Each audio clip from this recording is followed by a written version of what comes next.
Hi, my name is Patty Nibijuski, and I'm on staff as a chaplain on the Toms River First Church of the Nazarene under Senior Pastor Delbert Bieber.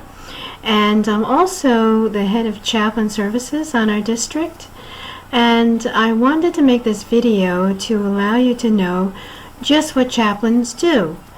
And we advocate for those who don't have a voice. And we also want to be God's presence, as we all should be doing, to make ourselves available to the Holy Spirit so that He can shine through us to those people that need to know that God is loving them. God has given me 1 John 4, chapter 4, 7 through the end, to let us know that God is love and that we are to love one another. And we all really should be doing that. And that's part of what the chaplains do is we strive to be God's presence and available to the Holy Spirit. We're there for people who are more than likely in times of distress or despair, depression, and sometimes it's a happy time. Sometimes they want to have their child baptized, or we can administer the Lord's Supper, the sacraments of our church, and we can marry, we can officiate funerals, and there's lots of opportunity for male or female alike, which is great for the chaplain of the Church of the Nazarene. Loves to support women in leadership, and I'm so grateful for that. Chaplains are a little bit different than pastors, because pastors have congregations that have the availability of knowing their people and being more intimate with them than chaplains are on the mission, on the field, where people may not be even going to church, or they might only see these people for a day or a week. And there's not really enough time to earn the right to tell them about Christ. So we try to make ourselves available so that they can see the Holy Spirit showing Christ through us. And it's such a rewarding vocation. There's so many things that chaplains can do: military, fire department, hospitals, so many different, even secular places like the Elks Club, and universities, schools, colleges for children. It's just, there's so many avenues that chaplains can work at and minister to people to bring them to Christ. It's a wonderful, wonderful, rewarding vocation.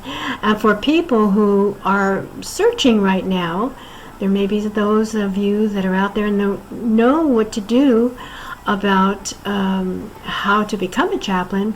I would suggest that you first see your senior pastor, and he can start you on that journey. And of course, I'm always here, that I would be a mentor to you if it's what you so choose, and I can help you with resources and things like that. Chaplains are theologically educated and pastorally experienced, and they're sometimes, more often, clinically trained. So there's lots that we do know. We allow the Lord to work through us to help us to be that person of non-judgmental counseling, and just to be there sometimes just to listen, because people need us to be there and stand alongside of them, or stand in the gap for them in prayer and petition to the Lord. And they are so grateful for us to do that. And sometimes we can make that transformation within them, so that they can have that seed planted by the Holy Spirit, so that they would come to Christ or draw closer to them. So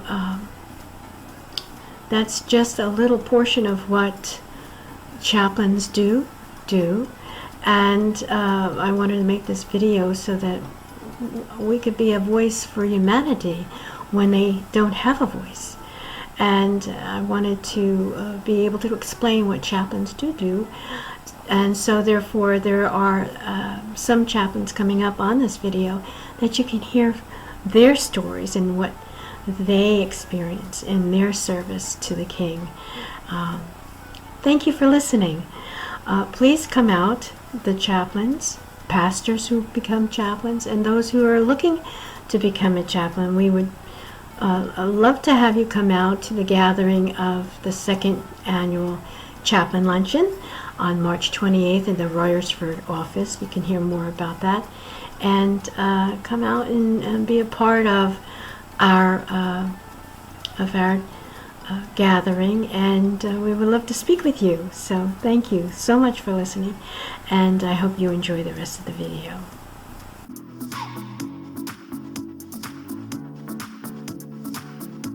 Hi. God has been preparing me to be a chaplain for a long time. Since I was a child, I've always had compassion for those who are less fortunate than I. For example, on cold days, playing in the snow, if another child was colder than me, I would give him my gloves. I would give away my scarf. I would give away my hat, just so they would be warmer. I didn't care about me as long as I could satisfy someone else and know that they were taken care of. I remember the first time I went to the Media Church of the Nazarene, and Pastor Dawn was giving a sermon. I don't know what the sermon was, but I can tell you this. At the end of the sermon, Pastor Dawn asked the question, how does this apply to you? I knew at that moment that God had a purpose for me in my life. And that was to continue the mission that he trained me for so many years. Now, I can only say that I know personally that he touched my heart. He touched my heart so significantly that he gave me strength. He gave me courage. He gave me the courage to go out and do what I am doing. Now, he called me to insert myself into situations where someone was afraid or is afraid. I'm still doing this. So I'm inserted in the situations where people are afraid or they're alone. I know that he wants me to help people that are in trouble. So no matter where I am, I always find myself in some situation where I can help someone. That is the beauty of this whole thing. That is the beauty of God's call on me. And I've been called to be an instrument of his grace, his love, his mercy, and his compassion. I'm called to keep people that are in trouble, get them out of it, just to talk to them and help them. Now, if I was to share the joy of my ministry, it is my interacting with folks in healthcare facilities and the veterans at the VA hospital. It gives me no more joy than to sit with them, hold their hand, talk to them, tell them a joke, make them laugh, pray with them, tell them a story, and just to hear what they have to say. I need them to know that I'm there to comfort them, I'm there to help them. They have a friend, and not only in me, but they have a friend in Jesus Christ. And that Jesus Christ is there for them 24 hours a day, 7 days a week. And all they have to do is ask for help and talk to Jesus, and he's there with them. Now, I know that I know that I know in my heart that this is my calling. God has called me to do this, and I am obedient to that call. And I am so grateful to God to give me this calling. Thank you. During my time in divinity school, I began thinking about the importance of connecting my theological knowledge with the practice of ministry, and serving as a chaplain allows me to do that. As a chaplain, I have the opportunity to provide for the emotional and spiritual needs of patients, their family members, and their friends during times of significant crises and transitions. And I also have the opportunity to humbly serve as a representative of the divine.